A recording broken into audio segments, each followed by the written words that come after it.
They've waged a war on police and cops and inciting riots. The open borders lobbyists that killed our fellow citizens with illegal drugs and gangs and crime that poured into our country, they support Biden. Biden would bury you in regulation, and you're going to have gas prices of $6 and $7. Right now, it's nice to be under $2, isn't it? Who's done nothing but betray you for 47 years. China owns him, sell out to Big Pharma, and sell out to foreign countries. The only thing he cares about is political power.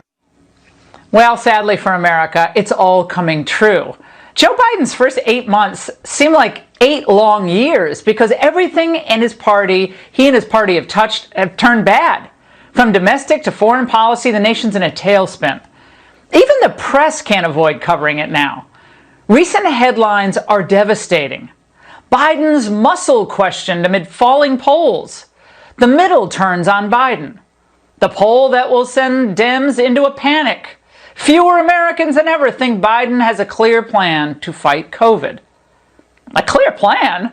Half the time the man doesn't have a clear plan on how to exit the podium he's standing at. I know Democrats think Americans are stupid, but they're smart enough to know that behind Joe's aviator sunglasses is an elder in distress. This presidency feels like a never-ending silver alert. Except every day we wake up and realize anew that this missing senior citizen is actually living in the White House, as the country is being run into the ground by whoever's pulling his strings. And by the way, in the absence of other information, we're left to assume that Biden's portly chief of staff, Ron Klain, is the guy with the real power. He's not just playing the role of Oval Office gatekeeper and personal Biden caretaker. Klain's also acting as the de facto president and commander-in-chief. When we think of who's presiding over cabinet meetings, directing the discussions from COVID to commerce, we sure as hell know it ain't Joe. Heck, he's lucky if he remembers any of their names at the cabinet meeting. I'm here with my senior advisor and boy who knows Louisiana very, very well, man, and New Orleans. For Secretary of Health and Education Service, I nominated Javier Baccaria. I want to thank the former general. I keep calling him general, but the guy who runs that outfit over there. Oh my God, I'd forgotten about all those. Okay. Everything Biden promised us on the campaign trail, it turns out, was a lie. I'm not going to shut down the economy. I'm not going to shut down the country. I'm going to shut down the virus. Well, he actually didn't shut down the virus. The CDC is reporting more than 207,000 Americans lost their lives to COVID since Joe took office. And there were more cases reported yesterday than when he took office. That's even with the vaccines that Trump delivered. Biden's answer is, of course, just to blame the red states, then to push booster shots and throw masks at the problem. Well, none of it's really working. It's a virus, and it's gonna virus. Meanwhile, the only curve Biden seems to have flattened is job growth. Job openings hit a record high of 10.9 million back in July, but there's no one to fill them thanks to what I like to call Biden bucks. The mailbox money that keeps going out to those finicky workers who've gotten used to couch surfing and ordering from DoorDash. For example, an estimated 50% of small business owners in Indiana reported that they could not fill job openings last month, a record high. Unfilled job openings across the state are far above the 48-year historical average of 22%. Well, but if you're looking to Biden's brainiacs for answers, well, you're out of luck. Even CNN sees what a drag on the economy this all is. Help us understand the math here of the job market, okay? There are right now 10.9 million job openings, 8.4 million people actively looking for work. What's the disconnect? You had a month of August that, quite honestly, a lot of people got concerned with the Delta variant. A lot of parents didn't have adequate childcare. People are out of the workforce. They're afraid of their health. I think there's a few other things there. Some people don't want to go back to the job they were in for whatever reason it was, and they're looking to find new careers. And Well, if Alison Camerata wanted to get serious, she would have followed up with, okay, Mr. Secretary, if child care costs are really to blame, how did Trump manage to deliver the lowest unemployment rate for women in nearly 70 years when he was president? Now, Biden is handing families $300 per kid per month. Yet we're supposed to believe that's making parents, especially single mothers, less able to work? Once again, they think you're stupid. Trump was able to keep the labor market tight and wages growing by controlling our borders, keeping the cheap labor down, and putting the pressure on manufacturers through smart trade policy. But now Biden's eroding all of that with open borders and soon an untold number of refugees, many of whom will be competing with low-wage workers as well. Everything that he's done, from causing gas prices to double to fanning racial tension through critical race theory, all of it has harmed the very people who this pandemic hurt most: America's working class. Their safety, their cost of living, their sense of optimism, all needlessly compromised. A far cry from what the Gray Panther from Delaware pledged during the campaign. This is about dignity and respect for working people. And that's precisely what this election is all about: dignity and respect. We have to restore the soul of this country, the decency and the honor that we've always valued. Oh, sir, where's the honor in sending 13 troops to their death at the Kabul airport? And where's the decency in flooding our country with millions of migrants and now unvetted refugees? And where's the respect when your big tech allies silence political opponents and label them domestic terrorists? And that brings us to my favorite Biden flashback of all. We have to rebuild it. This time, bring everybody along. Not leave anybody behind. That's what I'll do as your presidential nominee if I'm your nominee. Unite the country. No one's left behind. Oh, well, he has united the country, however, against him. We'll get to the latest polls in a moment. And, of course, I think this American stranded in Afghanistan might have something to say about the whole leave anyone behind promise. Well, wait a second. I got to be fair. Unless you take this little fellow seriously. We are working to do everything in our power to support those flights and to get them off the ground. We've made clear to all parties, we've made clear to the Taliban that these charters need to be able to depart. I'm sure they're going to listen now. By the way, is this what Biden meant by restoring our honor, begging terrorists to do the right thing? Like their commander, the silver alert is sounding for this entire administration, a group lost in their delusions and missing in action. And that's the angle. Now, for the first time in his short presidency, Joe Biden's approval ratings have tanked to 39%. And a new YouGov poll, that's lower than Trump's approval during his entire presidency. Among independents, it's even worse for Joe, with just 35% approval rating. Joining me now is Ben Domenech, co-founder and publisher of The Federalist and a Fox News contributor.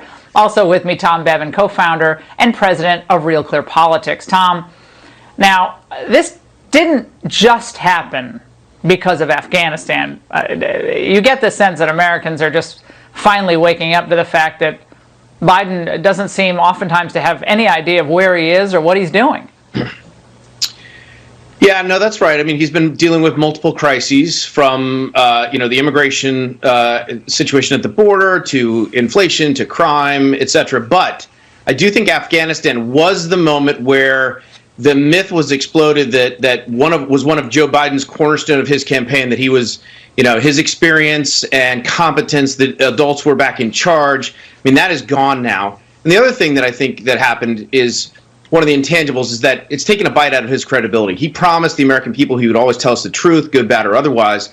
And he's been shown to not be being square with the American people. He's been contradicted by members of his own administration, by reports on the ground. And so I think for those two reasons, Afghanistan has really hurt him and really accelerated the decline that was sort of already underway. And MSNBC, Ben, was doing, well, its best damage control for the White House today. Watch. This was certainly not the August this administration had hoped for, and they certainly had hoped to go into September really being able to focus on their domestic policy agenda. Administration officials believe if they can keep the focus, if they can keep the organization and the discipline, they will be able to manage the domestic agenda, the foreign policy agenda they want, while also being able to handle whatever else comes their way. Ben, you hear commentators and political folks on the left saying, well, this is a situation they can manage themselves out of. Do you think that's accurate? Well, they're practically screaming, "Not good, Joe." I mean, and in fact, the thing that is really going on here, Laura, and you know this, is that it's not so much motivated by all the bad things that are happening. It's that Joe's making them look bad. It's like, we vouched for you. We said you were competent. We said that you were compassionate. We said that you were an adult in the room. We said that you were able to manage the government in the way that President Trump was not. We went out there, we got out over our skis saying, during this pandemic weird campaign where you were completely hidden from the voters, oh no, you can trust in Joe. And now they're looking around and saying, Joe, you're making us look bad. We promised that you were going to be good, and now factor after factor is going against him. And one more thing about this. It's not ideological in the sense that, like, you can have an ideological critique of what's going on at the border, but really it's a competence critique. You can have an ideological critique of the decisions about Afghanistan, but really it's, can you do your job? And I think that Americans are waking up to the fact that Joe Biden really can't, and he doesn't seem to be really aware or willing to acknowledge when he fails at his job. Well, Tom, the White House economic advisor, this guy Brian Deese, wants people to kind of, I think, try to deny what we're seeing, what Larry Summers has acknowledged for many months, which is this impending doom of growing inflation. Watch. About half of the overall increase in grocery prices can be attributed to a significant increase in prices in three products, in beef, in pork, and in poultry. If you take out those three categories, we've actually seen price increases that are more in line with historical norms. Tom, isn't everything trucked that gas is involved in, since it's doubled in price? I mean, we've all gone to the grocery store. It's like orange juice, eggs, milk, everything. But will that line work? No, I don't think telling people that, if they just don't eat hamburgers or chicken sandwiches, that's gonna make things better. Look, there's a YouGov poll out this week that showed that 44% of Americans, what they look to as the indicator for whether the economy is good or not, it's not the stock market. It is what it costs for them at the kitchen table, what it costs to put food on the table. And as people are looking around, they are seeing these rising prices. I would also say, back to Ben's point, in addition to the competence issue, I mean, one of the problems for the Biden administration is many of these crises are self-created, self-inflicted. They are policy-based, right? The situation at the border, what happened in Afghanistan. These were choices that were made by the Biden administration. These were not things that, came out of the blue. You could say COVID was inherited, but even on that score, they have, I think, created their own problems with regard to handling that issue. So a lot of this, what's going on with the Biden administration, is really self-inflicted. Now, Ben, I'm looking at this California recall. And I know people like to say California's lost, there's no way it can ever recover. We don't know what's going to happen. But we do know Kamala was there today. And we know Biden's going there apparently next week with a 39% approval rating. What does he do for Gavin Newsom in California? Is he truly a net positive a few days before that recall vote? I think that's a real question, Laura. I'm not sure that he is. I think, frankly, you look at Biden going out to California and you kind of see California as the test case for so many policies that Democrats want to bring national, that they want to take to the whole country. And instead what we've seen is that in California, the air quality is so bad and the gyms are shut down, you can't go outside, you can't exercise, you can't really live your life. I mean, California should be the golden state. It should be something that we all aspire to. It should be a symbol of greatness for America, and instead it's an embarrassment. And I think that when you see the type of policies that Gavin Newsom has pursued, a lot of it is echoed in what Joe Biden brings to the table. Look, we are in a tailspin moment right now, not just for Joe Biden, but what I think is really true for the Democratic coalition. The coalition that he got together in 2020, including a lot of these suburban, white, well-educated women who turned against Donald Trump because of mean tweets and things like that. Guess what? They're the same people who have signs talking about how much they love refugees in front of their houses. These are the same people who are now turning against Joe Biden. I think you're seeing that coalition crumble in a very quick way. And then there was some footage, Tom, out of California, people getting very worried, apparently, about Larry Elder. They called him a blackface of white supremacy last week. Now they have someone wearing a gorilla mask was caught egging Larry Elder. We have the video. You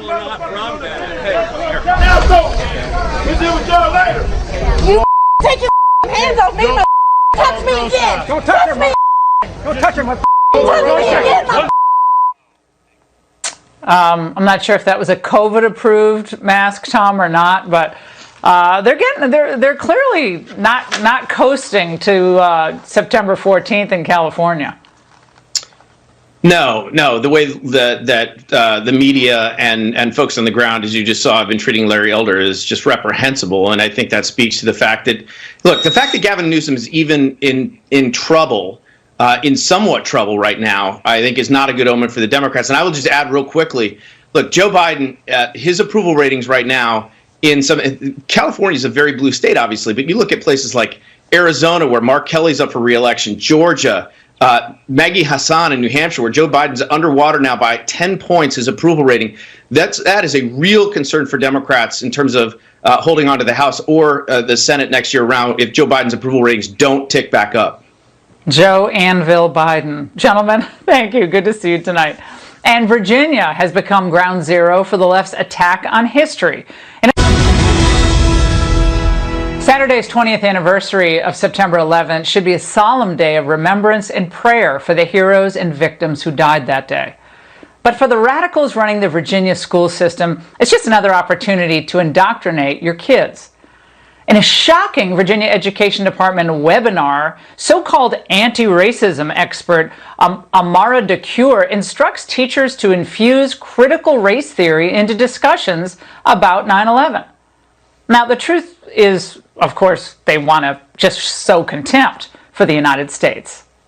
We are not going to reproduce a false assumption of Muslim responsibility for 9/11. We're just going to begin right there and name that there is no responsibility, and therefore we're not going to use this space to try and untangle that. We're also not going to reproduce what's understood as American exceptionalism. What's understood as American exceptionalism? Well, it gets worse. She doesn't think that it's important for kids to actually know who attacked us. Name this as an attack caused by extremists. There's a lot of content, a lot of media stuff out there that names who's responsible for 9/11 that's either not accurate or racist. You'll also know that I'm using the word extremist in my terminology, not the word terrorists. The goal, of course, is to reduce 9/11 severity from a horrific terror attack to a traffic accident. You name what happened and that's it. There's no need to further describe it, embellish it, name them, provide details. That's not relevant. Joining me now is Azra Nomani, Vice President of Strategy and Investigations for Parents Defending Education, co-founder of the Muslim Reform Movement. Azra, your response to what we just heard. Outrageous is really the word, Laura. I mean, this was woke washing of 9/11. This woman attempted to rewrite history. When is it that details don't matter? In the classroom, of course details matter. And what's really important is that we have to name any problem in order to find solutions. And so it's so important to talk about Islamic extremism and to call these men who did the 9/11 attacks hijackers. It's just a travesty of justice, really, in terms of our education system. We had parents watching this video. They reported it to us at Parents Defending Education. We rang the alarm bell, and the Virginia Department of Education put the video down. They took it off their YouTube channel. But it's, of course they did. Without a word, Laura, of course. Well, and of course, I want to play something else, is conveniently there. Yeah, the expert, the so-called expert, who I've never heard of, featured in this video, also said that 9/11, it wasn't really a black and white event.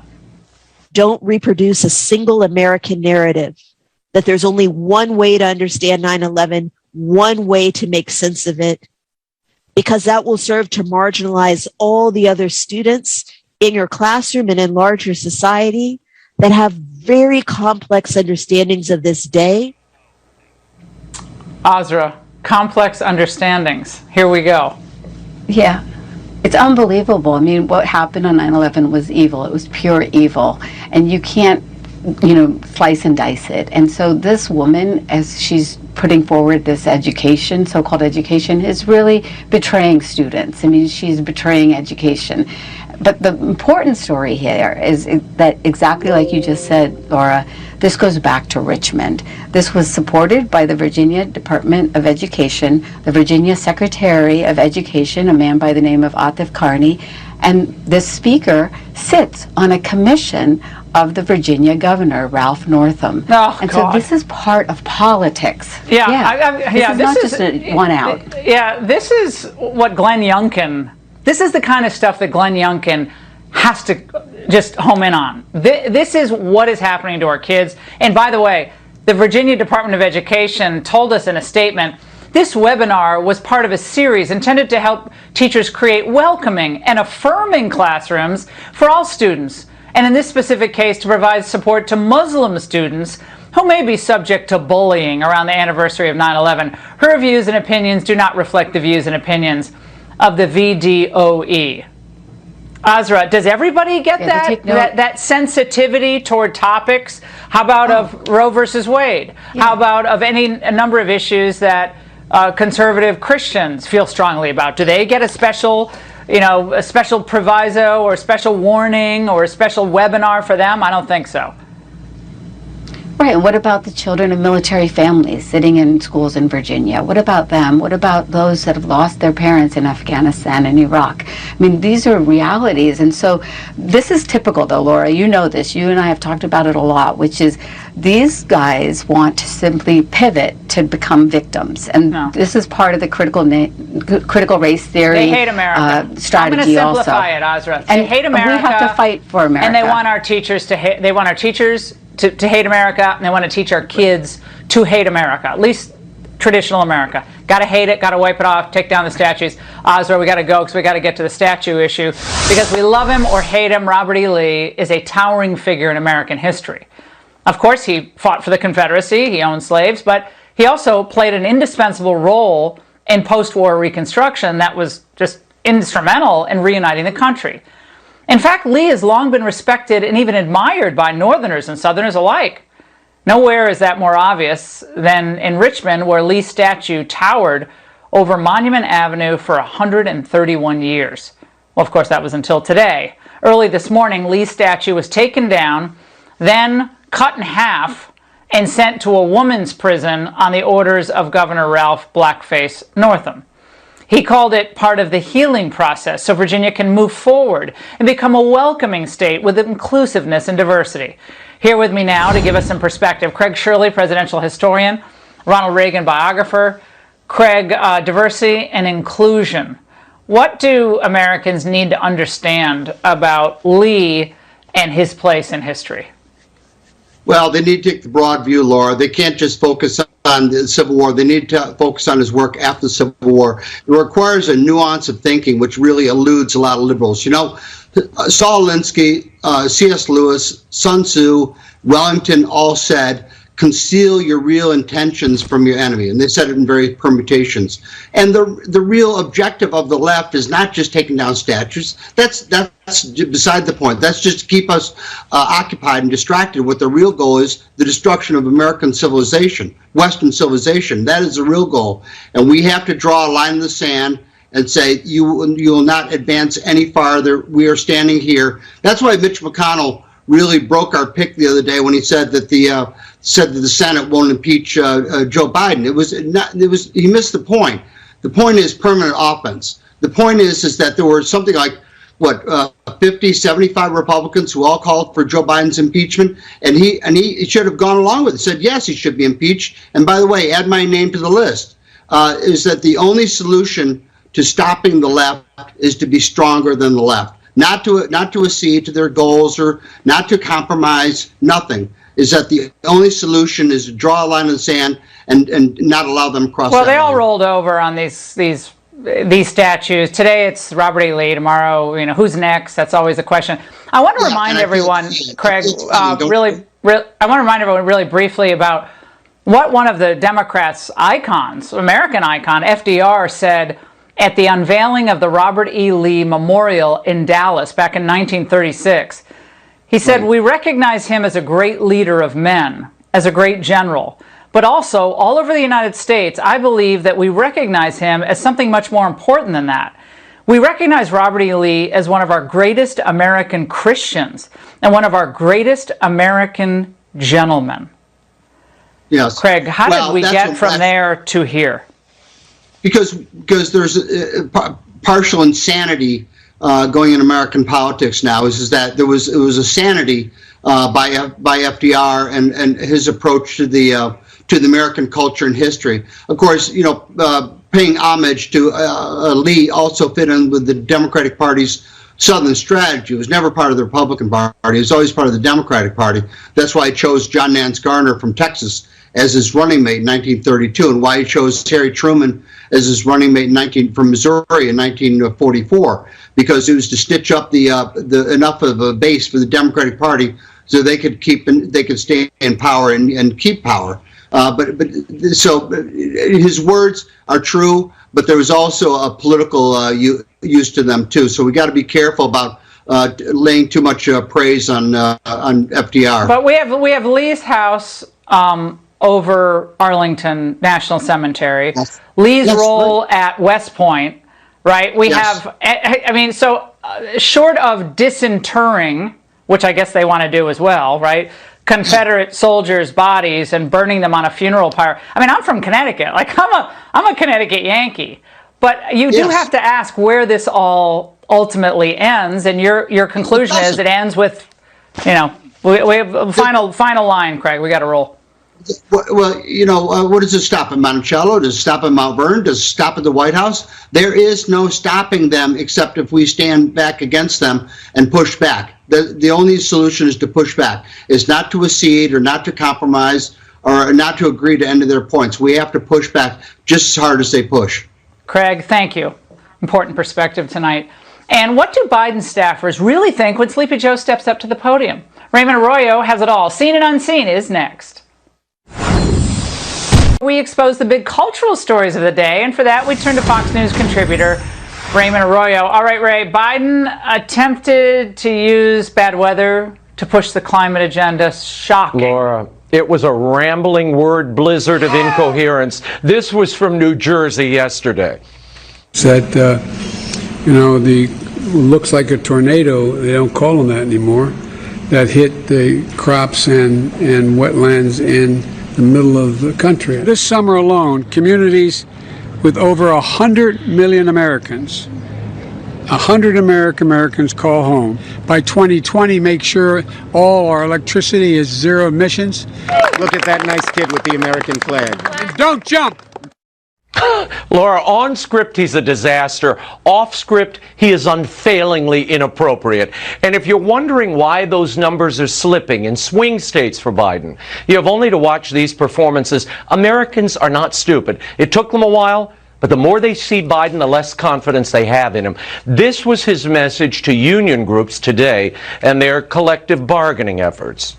I might add You know, I notice when you all do that, everybody benefits, whether they belong to a union or not. By the way, of course, I sleep with an NEA member every night, same one. Now, I'm supposed to stop and walk out of the room here. I'm supposed to. I'm going to get into trouble.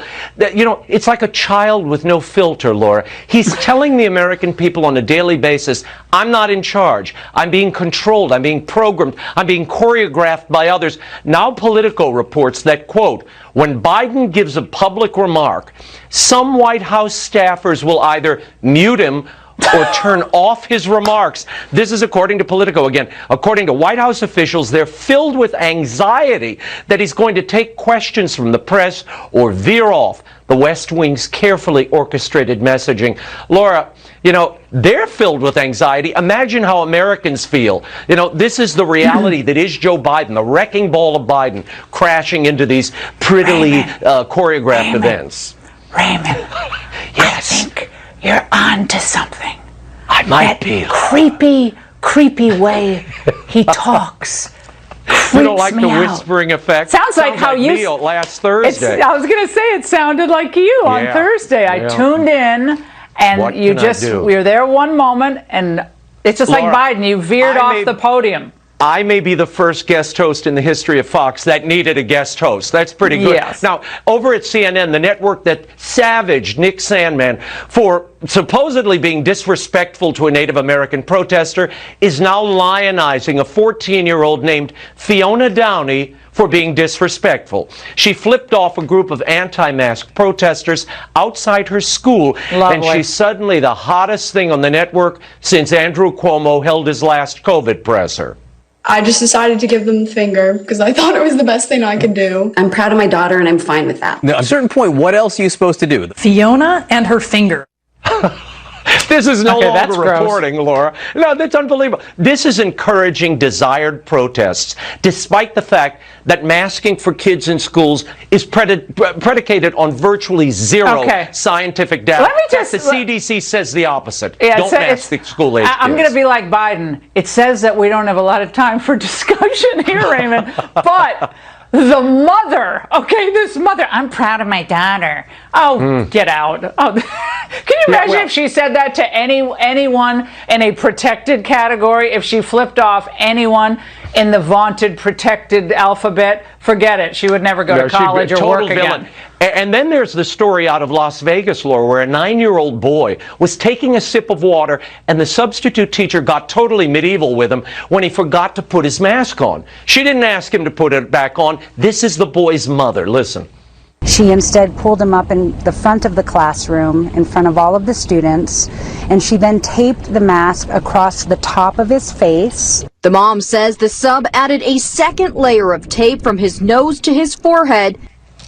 I guess we're lucky she didn't super glue it or staple it on the poor kid. Laura, how long before the substitute teacher gets an A block in Don Lemon's show? She's surely going to be the next CNN hero. I can see it now. A profile in courage. Again, Raymond, there are certain acceptable norms on the left. You can essentially assault a student, which she did. You can humiliate a student, which we've showed the video of. Remember in that Zoom call when you're humiliating students. Parents across the country, those clips that Raymond showed, we cannot allow this to happen to our kids. Cannot allow it, period. Not when the CDC study of 90,000 kids found, Laura, there was no substantial difference with the kids wearing the mask or not. No, well, that's just science, Raymond. You're getting science in the way. Raymond, good to see your voice back. Good to have you back. And up next...